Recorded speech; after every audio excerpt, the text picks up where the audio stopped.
Welcome back to 8482 Media. Today, I'm going to quickly show you guys how to get to headers and footers and how to add them. So initially, on the top of the Excel sheet, you want to press View and make sure you're on View. And then we're going to go to Page Layout, click on that. And as you can see here, we're right on the header and the footer for all your Excel sheets.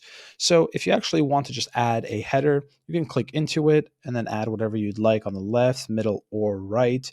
And then if you just want to add something specific, you go on the top, click on header and footer, and then you can just click in file name if you just want to add the file name, and then click out of it and added the file name right here, which is book.xisx.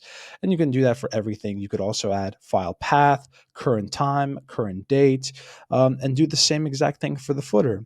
And thank you guys for watching. If this was helpful in any way, please leave a like down below. If you have any questions, comment down below. Thank you guys for watching and have a great day.